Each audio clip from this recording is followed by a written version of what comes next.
을 11번째로 마지막 좀 정리를 해보려고 합니다. 그리고 7, 8월에 이 2달 동안 어떠한 말씀으로 또 하나님 앞에 또 나아갈 것인가를 고민하는 가운데 구약의 요나서를 여러분들과 함께 다음 주부터 또 한번 묵상해 보려고 합니다. 오늘 아브라함의 마지막 그 믿음에 관한 마지막 말씀을 통해서 다시 한번 우리의 믿음을 돌아보며 저희들의 믿음이 하나님 앞에 온전한 믿음이 되었으면 하는 마음으로 다시 한번 간구드립니다. 오늘 말씀을 보게 되면은 그 일 후에 하나님이 아브라함을 시험하시려고 그를 부르시되 아브라함아 하시니 그가 이르되 내가 여기 있나이다. 믿음은 처음부터 끝까지 하나님의 말씀에 대하여 내가 응답하는 것이 믿음이다라고 말씀을 드렸고, 지금도 동일하게 하나님이 아브라함에게 나타나셔서 말씀하실 때에 그 말씀을 내가 들을 수 있는 귀를 가지고 있고 그 하나님 앞에 대하여 내가 깨어 있을 수 있다라고 하는 것이 믿음이다라고 그렇게 말씀을 드렸습니다. 창세기 12장부터 지금 22장까지 거의 22장은 아브라함의 지금 하이라이트입니다. 믿음의 절정입니다. 우리의 믿음은 날이 갈수록, 그리고 주님 앞에 가는 날이 가까울수록 우리의 믿음의 절정이 가야 됩니다. 그게 우리의 소망입니다. 농부가 이 더운 여름에 땀을 흘리며 수고하고 애를 쓰는 이유가 어디에 있습니까? 농부의 영광은 언제입니까? 춥습니다. 학생이 열심히 공부해서 바라보는 마지막 그 학생의 영광은 언제입니까? 졸업하는 그날. 신앙인들에게 있어서 영광은 언제냐? 믿음을 잘 모르는 분들은 우리가 이 땅에 사는 동안 얼마나 누리며 축복받았는가를 이야기하는데 그렇지 않습니다. 우리 신앙인들의 영광은 마지막 날 주님 앞에 설 때에 주님으로부터 영광과 찬송과 그리고 면류관과 의의 상급을 받는 그날이 우리 신앙인들의 영광입니다. 그러므로 신앙인들의 삶의 궁극적인 목적은 이 땅이 아닙니다. 이 땅은 지나가는 곳입니다. 이 땅은 그저 우리가 나그네처럼 그냥 왔다 가는 곳입니다. 여름에 여행철이 되어서 많은 분들이 여행을 하시잖아요. 우리가 이 세상에 사는 것은 마치 여행과 같습니다. 이 여행을 하는 동안에 그냥 지나가는 것입니다. 여행하는 동안에 좀 잘 먹고 잘 입고 좀 못 먹고 못 입고 그것이 문제가 되지 않습니다. 우리의 삶의 궁극적인 목적, 종착점, 주님 앞에 서는 그날 하나님께서 우리의 무엇을 보신다고요? 믿음을 보십니다. 우리의 믿음을 소중히 여겨 주님 만날 날을 우리가 기대하면서 살아가는 것이 우리 신앙인들입니다. 그러므로 오늘도 이 말씀을 준비하면서 하나님, 우리 목양교회 성도님들의 믿음이 다 아브라함의 믿음처럼 모리아 산에 올라가 정상에 올라가. 근데 이 모리아 산은요 조용한 곳입니다. 남들이 알아주는 곳이 아닙니다. 사람들의 박수갈채가 있는 곳도 아니고 인정을 받는 곳이 아니라 하나님께서 명하신 곳은요 아주 외딴 아무도 없는 하나님과 나와의 1:1 만나는 장소. 그런데 이 모리아 산이 엄청난 은혜의 역사, 나중에 말씀을 드리겠습니다. 우리 사랑하는 성도님들, 저를 포함하여 우리 모든 성도님들 모리아 산의 정상에 오르는 믿음의 성도들이 되시기를 주님의 이름으로 축원드립니다. 아멘. 아멘. 그래야 됩니다. 모리아 산요. 여러분들 주보를 다 받으셨습니까? 우리 여러분들 주일이 되면 주보를 좀 받으셔서 우리 자녀들도 말씀, 주보 제일 뒤에 보면은 설교 말씀. 남는 거는 말씀밖에 없습니다. 1절 말씀을, 주보를 마지막 뒷면을 잘 간직하고 계시고요. 1절 말씀을 보게 되면 그 일 후에, 그 일 후는 어떤 일의 후라고 이야기하고 있습니까? 그러면은 21장을 잘 봐야 됩니다. 21장 33절을 보게 되면은 다 같이 읽습니다. 시작. 아브라함은 브엘세바에 에셀나무를 심고 거기서 영원하신 여호와의 이름을 불렀으며. 자, 33절 못 찾으셨습니까? 21장은 22장 전에 있습니다. 저 뒤에 있는 게 아니고 바로 전에 있습니다. 여러분들 숫자를 잘 아시죠? 33절. 아브라함은 브엘세바에 에셀나무를 심고 거기서 영원하신 여호와 이름을 불렀으며. 지금 아브라함이 뭐 했어요? 예배입니다. 예배. 22장 1절에 그 일 후에라고 하는 것은 아브라함이 하나님 앞에 예배를 드린 후에 어떤 말씀을 주셨냐면 모리아 산에 가서 이삭을 바쳐라. 예배는 예배 시간에만 나오는 것이 아니라 하나님이 기뻐하시는 예배는 우리의 삶 전체가 하나님 앞에 믿음으로 살 것을 우리에게 요구하십니다. 목양교회에서 주일 오후 2시에 예배를 드린 후에 오늘 저녁에 가시면, 아니 오늘 이 시간에 하나님께서 여러분들에게 말씀하십니다. 믿음의 삶을 살아라. 예배는 여기서 끝나지 않습니다. 예배는 내 삶의 시작입니다. 집에 돌아가, 사업장에 돌아가, 가게에 돌아가 하나님 앞에 드렸던 예배의 연속성이 있다는 것을 우리는 알아야 합니다. 이 시간에만 하나님 앞에 이쁜 모습으로 드리는 것이 아니라 진정한 예배는 우리의 삶 전체가 하나님 앞에 온전한 예배, 온전한 믿음, 온전한 모습으로 살아야 할 것을 하나님은 우리에게 말씀하십니다. 그러므로 첫 번째 예배는 삶의 연속입니다. 연속. 삶의 연속입니다. 오늘 날이 더워서 볼펜을 잡으시는데 좀 끈적끈적하시죠? 오늘 은혜가 넘치시기를 바랍니다. 목사님, 저는 다 머리가 좋아서 다 외웁니다. 그런 분도 괜찮습니다. 나중에 전화하셔서 묻지 마세요. 1번이 뭐였습니까, 목사님? 예배는 삶의 연속이다. 그렇지 않으면 이 예배는 하나님과 나와 상관이 없습니다. 예배는 삶의 연속입니다. 삶이 없는 예배, 순종함이 없는 예배, 열매가 없는 예배, 몸만 왔다 가는 예배, 오늘 주일 예배만 왔다 가는 예배, 나의 삶의 변화가 없고 내 삶의 순종이 없고 말씀의 역사가 없는 예배, 그것은 하나님과 상관이 없는 예배라고 우리 주님 말씀하시는 겁니다. 그러므로 1번의 참된 예배는 하나님께서 뭐 하시는 예배다? 받으시는 예배입니다. 참된 예배는 하나님께서 받으시는 예배입니다. 예배는 내가 아무리 잘 드리고 내가 아무리 멋있게 드려도 우리 하나님께서 받지 아니하시면 의미가 없습니다.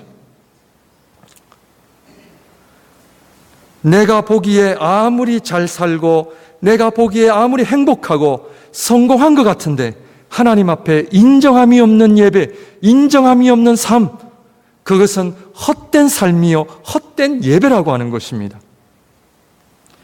남들이 보기에 봉사를 열심히 하고 남들이 감동받을 만한 일을 아무리 내가 해도 하나님께서 받지 아니하시면, 하나님께서 연락하지 아니하시면 아무런 상관이 없습니다.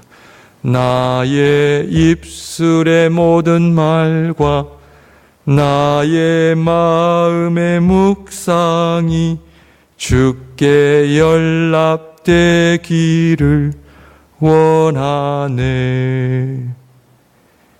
시편 기자가 나의 입술의 모든 그 고백들, 내 심령에 있는 모든 것들이 어떻게 해요? 주님 앞에 연락되기를 원하는 마음으로 기도한 겁니다. 믿음은, 정말 나의 진정한 믿음은 하나님께서 나의 믿음을 인정해 주시고 하나님께서 나의 믿음을 받아주실 때에 거기에 놀라운 은혜가 있는 것이죠. 내가 보기에 아무리 멋있고 사람들이 보기에 좋아 보여도 하나님께서 나는 모른다 하시면 의미가 없다라는 것이죠.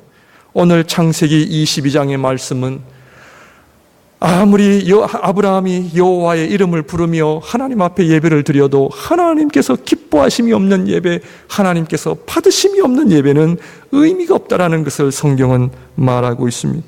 그러므로 신앙생활은 하나님에 대하여 깨어있는 것입니다. 하나님 앞에 깨어있는 사람은 한순간을 살아도 하나님의 은혜와 사랑이 아니고서는 내가 이 땅에서 잘 살 수가 없다는 것을 아는 사람입니다.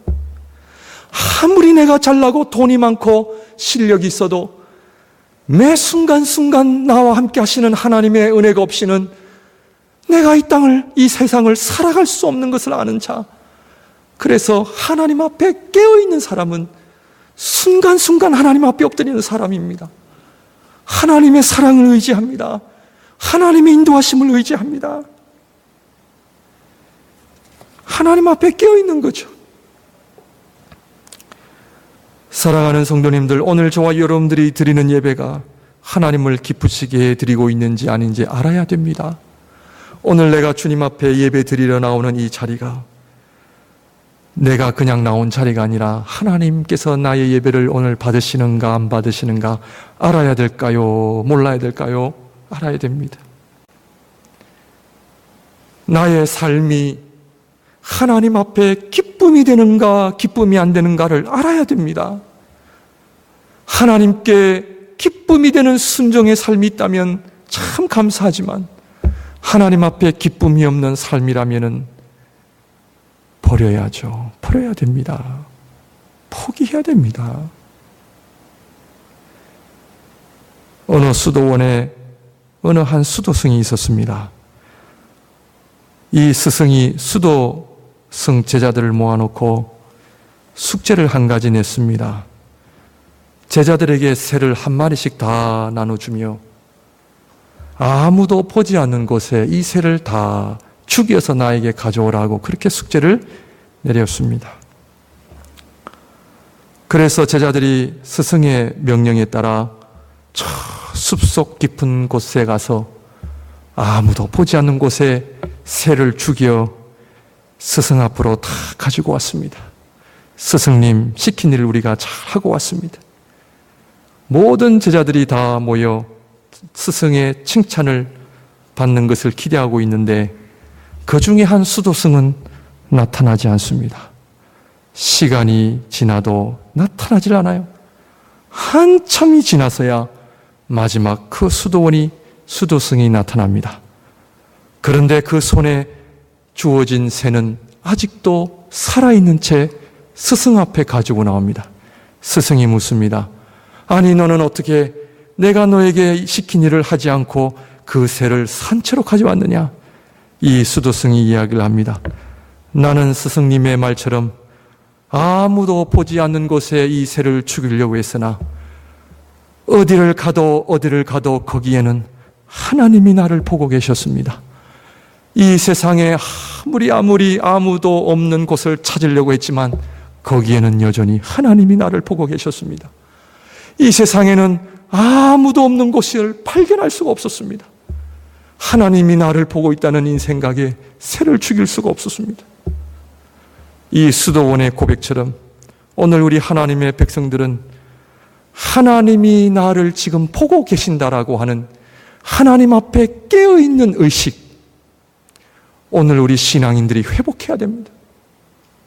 우리 하나님은 여기만 계신 것이 아닙니다. 우리 하나님은 온 세계 만물을 창조하시고 우리가 일을 하나 가정에 있으나 어디에 있든지 함께 하시는 여호와 하나님, 우리의 믿음을 보시고 중심을 보시고 우리가 하나님의 말씀에 순종하는지 안 하는지를 보고 계시는 하나님, 예배도 내가 나온 것이 아니라, 오늘 시간이 되어서 내가 나온 것이 아니라 하나님 앞에 깨어있는 사람은 오늘도 하나님이 나를 부르시는구나, 오늘도 하나님이 나를 부르시기 때문에 내가 이 자리에 나오는 그런 믿음의 고백은요, 삶의 본질이 다릅니다.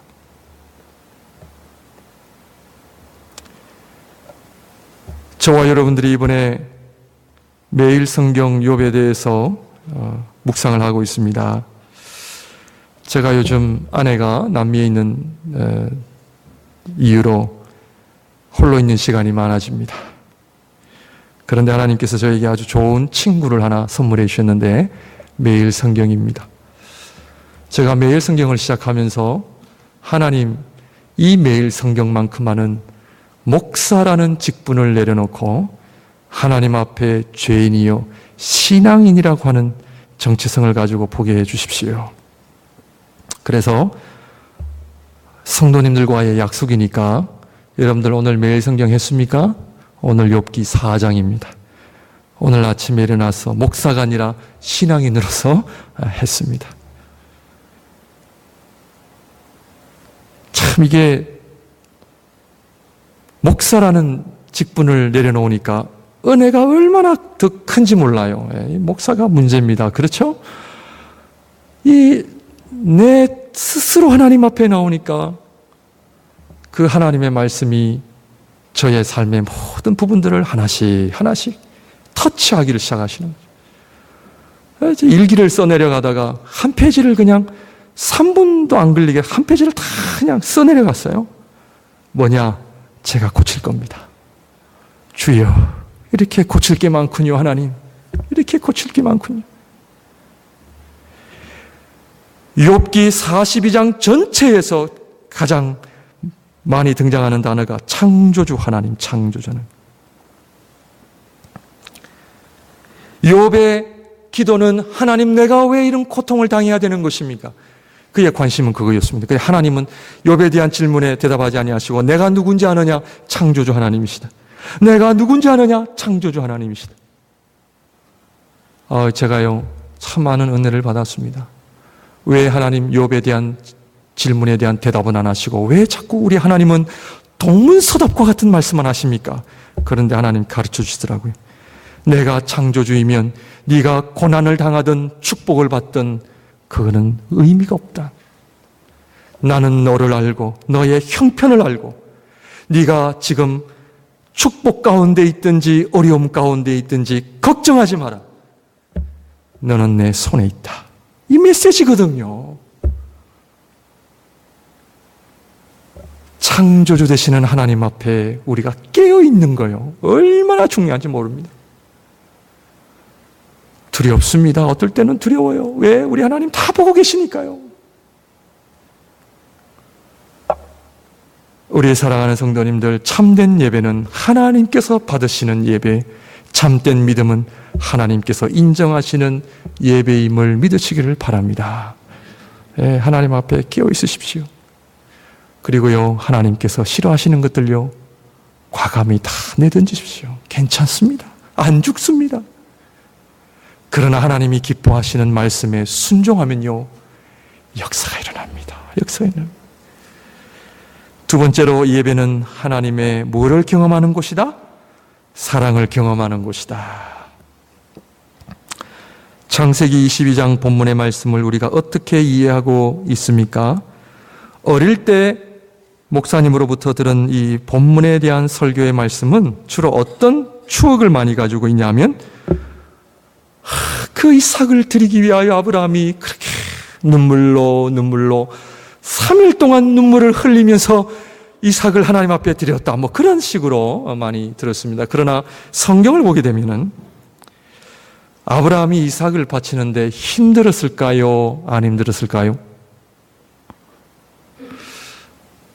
우리가 본문의 말씀을 묵상할 때에 이러한 숙제가 요구되어집니다. 요즘 세상에는 자식과 부모와의 관계가 워낙 원수지간이다 보니까 하나님께서 자식 잡으라 그러면 할렐루야, 그런 시대에 우리가 살고 있고, 내가 저놈을 잡아야지, 우리 자식들은 또 우리 부모님 언제 데려가십니까? 이런 슬픈 현실에 살고 있습니다만, 그러나 성경을 보게 되면 아브라함은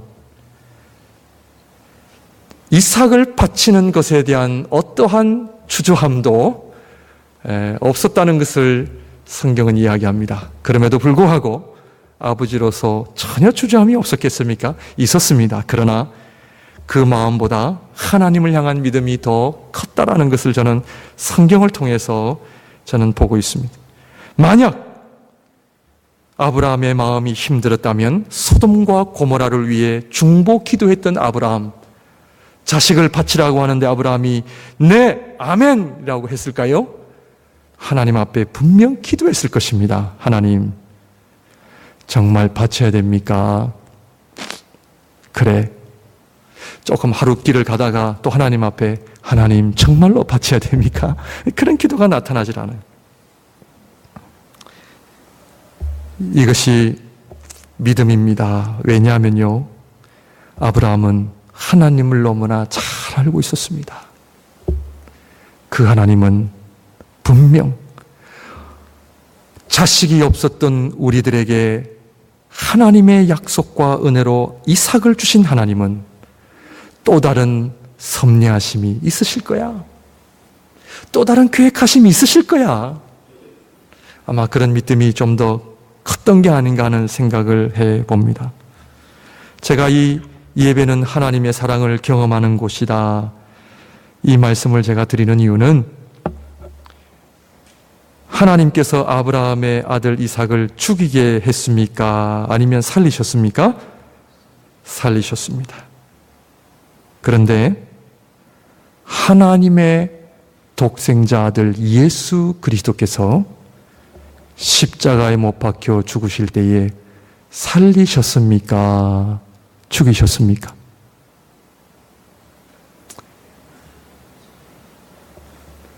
오늘 아브라함이 이삭을 바치는 사건을 통해 오늘 이 스토리는 하나님께서 우리를 향한 끝없는 사랑을 이야기합니다. 왜냐? 모든 부모는 자식을 죽일 수 없고 살려야 됩니다. 아버지의 마음이요, 하나님 아버지의 마음입니다. 그런데 우리 하나님은 하나밖에 없는 아들 예수 그리스도를 죽게 하셨습니다.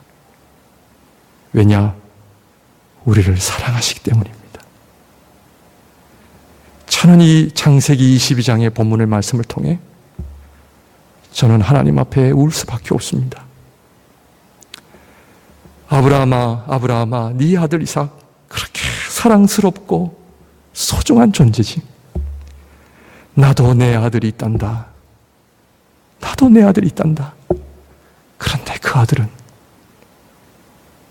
오늘 본문의 말씀을 보게 되면 아브라함에게, 그 아이에게 어떻게 해요? 죽이지 말라 정도가 아니라 손을 대지 마라. 손도 대지 마라. 네가 사랑하는 아들이기 때문에. 그런데 우리 하나님의 아들이신 예수 그리스도께서는 로마 군사들의, 사람들의 엄청난 조롱거리와 손찌검과 인간의 추악한 손길을 당하셨던 우리 주님이십니다. 아브라함아, 네 아들은 그렇게 소중하지. 내 아들도 그렇게 소중하단다.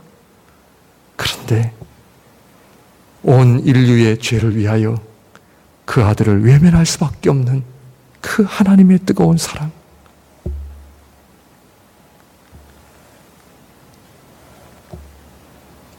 예배는 드리기 싫은 것을 억지로 드리라고 하시는 하나님이 아니십니다. 신앙생활은 내가 하기 싫은 것을 억지로 하라는 그런 하나님이 아니십니다. 예배는 우리를 위하여 당신의 아들을 아낌없이 주신 하나님의 끝없는 사랑, 그 사랑에 근거하여 신앙생활은 시작되는 것입니다. 하나님 앞에 믿음 생활하는 것이 아까우세요? 하나님 앞에 신앙생활하는 것이 대단한 일입니까? 하나님 앞에 헌신하는 것이 자랑할 일입니까? 아닙니다. 우리의 삶은 시작과 끝까지 우리를 향한 하나님의 사랑을 찬양할 뿐입니다. 그 은혜를 노래할 뿐입니다. 예수 그리스도로 말미암아 하나님의 자녀되게 하신 하나님의 그 크신 사랑. 예배 때 나올 때마다, 예배에 나올 때마다 눈물 없이는 하나님 앞에 예배 드릴 수 없고, 신앙생활 할 때마다 하나님을 향한 사랑 때문에 나의 것이라 고집 부릴 수 없고, 주님 한평생 주를 위해 내 삶을 드립니다. 예배를 통하여 하나님의 사랑을 찬양합니다. 우리 하나님은 이런 하나님이십니다. 그러므로 마지막으로 예배는 나의 사랑을 드리는 곳입니다. 최고의 사랑을 받은 우리가 하나님께 무엇을 드려야 하는가? 최고의 것을 드리는 것입니다. 창세기 22장에 아브라함이 이삭을 드리는 사건은, 아브라함은 하나님의 최고의 사랑을 그가 받았기 때문에, 알았기 때문에 창세기 22장에 모리아산에 이삭을 드리는 이 이야기는 할 수 없이 억지로 드리는 사건이 아니라 하나님을 향한 감사의 제물입니다.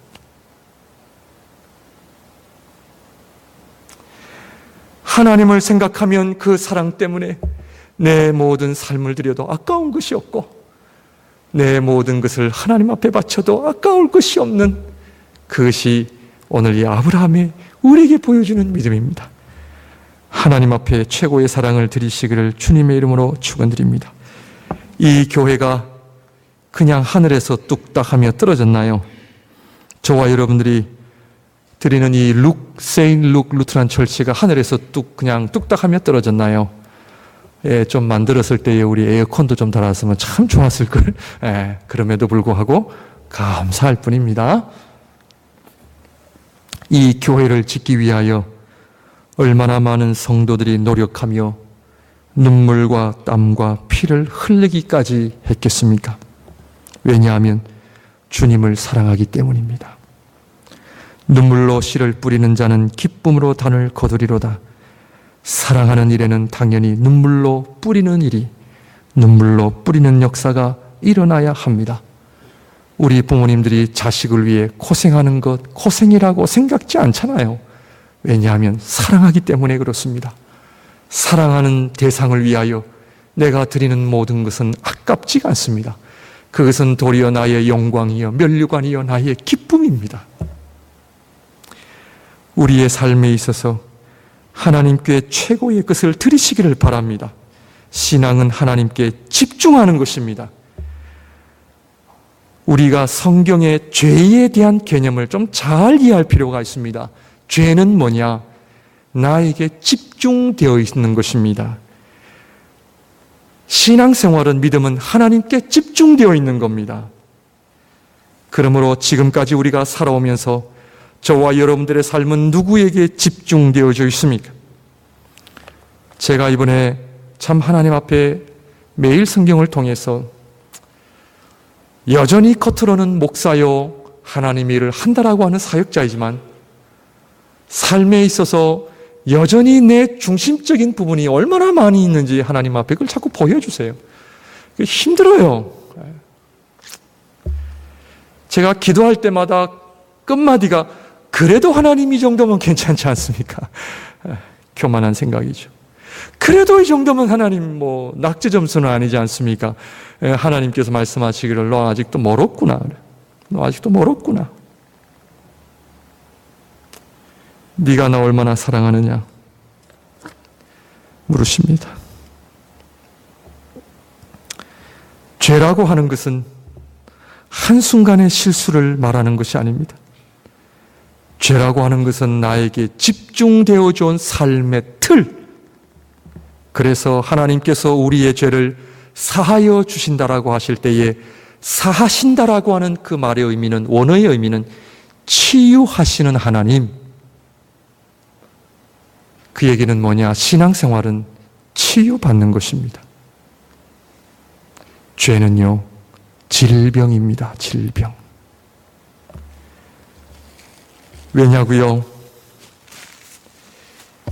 하나님을 우리가 얼마나 사랑하느냐? 여러분들 사랑해요? 오늘 하나님 그거 물으십니다. 솔직하게 우리는 하나님보다 내 자신을 너무나 사랑하기 때문에 질병입니다. 매일매일 하나님의 말씀으로 치유의 역사가 일어나시기를 바랍니다. 매일매일 하나님 앞에 엎드리셔서 치유받아야 됩니다. 내 자신을 사랑하는 삶의 마지막은 아무것도 남지 않습니다. 하나님을 사랑하고 예배하고 하나님을 사랑하는 것 외에는 남는 게 없습니다. 이것을 신앙생활이라고 이야기합니다. 신앙은 나에게 집중되어져 있는 체질에서 하나님을 사랑하는 체질로 나아가는 것입니다. 창세기 22장은 지금 아브라함이 우리에게 보여주고 있는 이 믿음은, 모리아 산의 믿음은 하루아침에 일어난 일이 아닙니다. 오래 걸리는 일입니다. 오래 걸리는 일입니다. 체질 변화입니다. 사랑하는 성도님들, 이 모리아 산에, 이삭을 바친 모리아 산에 솔로몬이 무엇을 하는지 아십니까? 예루살렘 성전이 이 모리아 산에 세워집니다. 하나님을 사랑하는 그 사랑을 우리 하나님은 어떻게 해요? 기억하시는 하나님. 기억하시는 하나님. 이 모리아 산은 아브라함이 이삭을 드린 곳뿐만 아니라 다윗 왕이 오르난 타작 마당에서 여호와께 제단을 쌓는 곳이기도 합니다. 성경은 이곳이 솔로몬이 예루살렘 성전을 짓는 모리아 산은 아브라함이 이삭을 드린 곳이요, 다윗 왕이 상당한 값을 지불하고 하나님 앞에 제단을 쌓은 곳이 예루살렘 성전입니다. 이것은 무엇을 의미하느냐? 우리 하나님께서 우리에게 기억하시는 것은요, 한 가지밖에 없습니다. 하나님을 향한 예배, 그것도 하나님을 향한 뜨거운 사랑이 담겨져 있는 그 예배. 우리 하나님은 영원히 기억하시는 하나님, 우리의 믿음을 기억하시고 심지어 우리의 믿음을, 당신을 향한 사랑을 영원히 기억하시는 하나님. 그래서 예루살렘 성전이 모리아 산에 세워집니다. 아브라함의 사랑.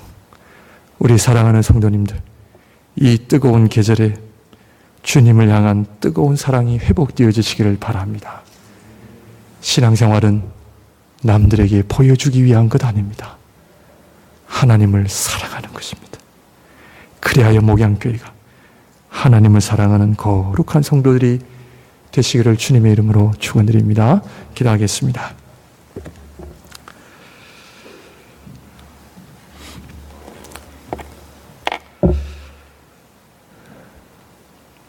우리 말씀을 생각하면서 1, 2분 동안 우리 한번 기도하고 찬양 들어가겠습니다.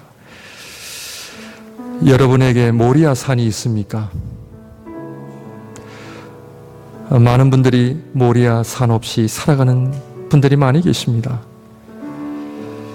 그러나 성경이 우리에게 보여주는 이 믿음은 모리아 산이 있어야 됩니다.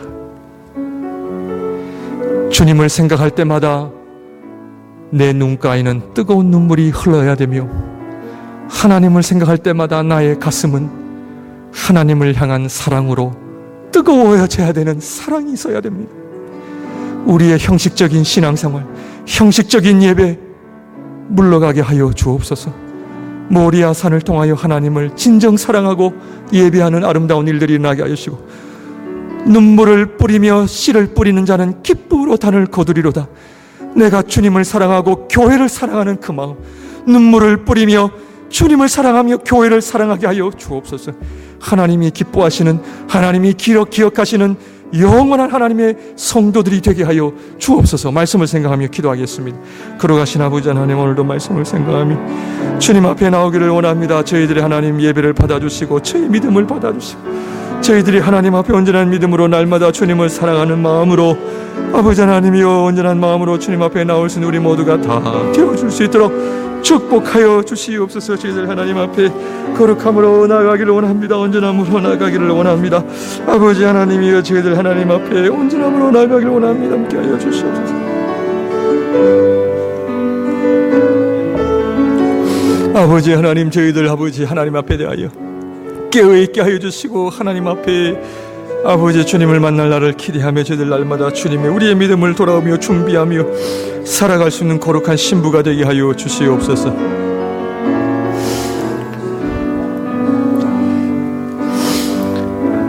사랑의 주님, 이 세상은 그냥 지나가는 나그네의 삶입니다. 나그네의 삶 속에서 영원한 기쁨이 어디에 있겠습니까? 영원한 것이 어디에 있겠습니까? 이 나그네의 삶 속에 주님 만날 날을 기다리며 내가 한평생 그토록 사랑했던 주님을 만날 날을 기대하며 사랑하는 신랑을 만나기 위하여 준비하는 거룩한 신부처럼 우리의 믿음을 날마다 하나님의 거룩한 말씀에 담아 주님 앞에 설 때에 주님으로부터 귀한 상급과 면류관을 받을 것을 기대하며 살아가는 주의 거룩한 성도들이 되게 하여 주옵소서. 모리아산이 회복되어지기를 원합니다. 회복시켜 주시옵소서.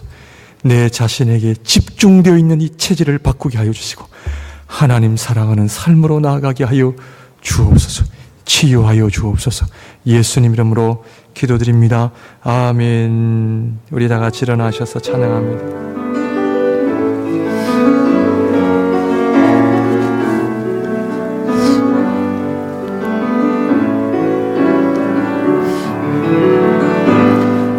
오직 주의 사랑